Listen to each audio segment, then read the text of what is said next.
பேருமா? என் பேரு பழனியம்மா. பாப்பா உங்க பேருமா? என் பேர் மரிய புஷ்பம். மரிய புஷ்பம். ஓகே, சொல்லுங்கம்மா. நான் வந்து நாங்குளத்தூர்ல இருக்கேன். எனக்கு வந்து நானும் பிளைண்டு, எங்க வீட்டுக்காரும் பிளைண்டு. அதனால எனக்கு 2 பொண்ணுங்க. சரிம்மா. 2 பிள்ளைங்களை வச்சுக்கிட்டு நான் கஷ்டப்படுறேன். இந்த பொண்ணு என்ன படிக்கிறீங்க? நீங்க என்ன படிக்கிறீங்க? என்ன தேர்ட் பிஎஸ்சி ஃபைனல் இயர். பொண்ணுமா?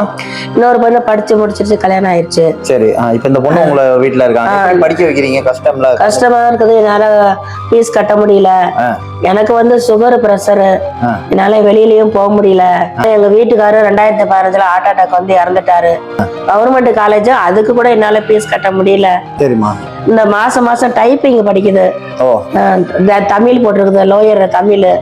அந்த தமிழுக்கு மாசம் 450 ரூபா அதுக்கு கட்டணும். அப்புறம் எக்ஸாம் ஃபீஸ் 6 மாசத்துக்கு வரைக்கும் எக்ஸாம் ஃபீஸ் கட்டணும். தொழில் ஊதுபத்தி தொழில் தான் பண்றேன். மழை நேரமா மழை நாளா இருக்க போக முடியல. அதே மாதிரி வெயில் காலத்துலயும் எனக்கு பிரஷர் ஏறிக்கும். ஆம்பளை துணை நமக்கு யாரும் இல்ல. அவ வீட்டுக்காரங்க சம்பாதிக்கவும் ஆள் இல்ல.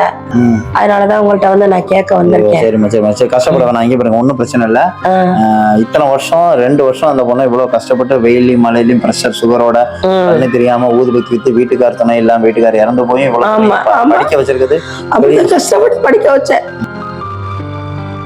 இது உண்மையுமே அது பெரிய பெரிய விஷயம். சொல்லக்கூடாதுமா. நீங்களாம் வந்து தைரியமா சொல்லலாம், நெஞ்ச நிமித்தி சொல்லலாம். ஏன்னா பார்வை இல்லாம ஒரு ஆம்பளை வந்து படிக்க வைக்கிறது அவ்வளவு கஷ்டம்.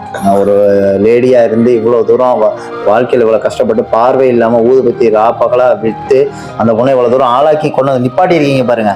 அதுக்காகவே உங்களுக்கு 100 வகையில நான் பாராட்டுறேன் உங்களை. சரியா? அழக்கூடாதீங்க பாருங்க. சந்தோஷமா இருக்க வேண்டிய நாட்கள் வரப்போகுது. எனக்கு ஒரு கூட பிறந்த தங்கச்சியா அவளை நான் நினைச்சுக்கிறேன். கண்டிப்பா அந்த பொண்ணுக்கு என்ன வந்து சேருமோ ஃபீஸ்ல இருந்து எல்லாமே நம்ம பே பண்ணிடலாம்.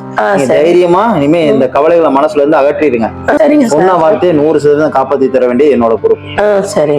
எங்க அம்மா ஊதுபத்தி விட்டு தான் சார் படிக்க வைக்கிறாங்க. ஊதுபத்தி விட்டு தான். இல்லைன்னா சம்டைம்ஸ் மழை வந்துச்சுன்னா கலெக்ஷன் அந்த மாதிரி பண்ணுவாங்க. கலெக்ஷன்னா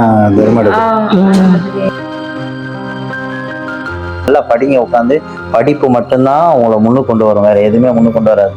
அம்மாவோட கண்ணீர் இங்க பாருங்க, பார்வை இல்லைனாலும் அவங்க கண்ணுல இருந்து வர கண்ணீருக்கு நீங்க தான் விடை சொல்லணும். இதுல நீங்க கேட்ட பணம் இருக்கு சரியா? செமஸ்டர் ஃபீஸுக்குள்ள பணமும் நீங்க இந்த டைப் ரைட்டிங் சொன்னீங்களா, அதுக்கு அந்த 500 ரூபாய் சேர்த்தா வச்சிருக்கேன். ஊதுபத்தி வித்து பொண்ணை படிக்க வைக்கிறாங்க. அதுக்கு வந்து நன்றி வந்து நீ தான் சொல்லணும் சரியா? அம்மாக்கு இந்த மாதிரி ஒரு அம்மா கிடைக்க நீ கொடுத்து வச்சிருக்கணும். நன்றி. ஐயோமா நன்றி. என்ன கவலை எதுனாலுமே ஒரு பையன் இருக்கா, நான் பண்ணுவேன் நீங்க நினைச்சுக்கோங்க. எங்கேயும் நீங்க போய் மழையில வெயிலையும் போய் முடியாதெல்லாம் எதுவும் விற்க வேணாம். ஏதாவது வேணும்னாலும் நீங்க என்கிட்ட கேளுங்க, நான் செஞ்சிடுவேன். உங்க படிப்புக்கு நான் உத்தரவாதம், நான் உன்னை பாத்துக்கிறேன் சரியாமா?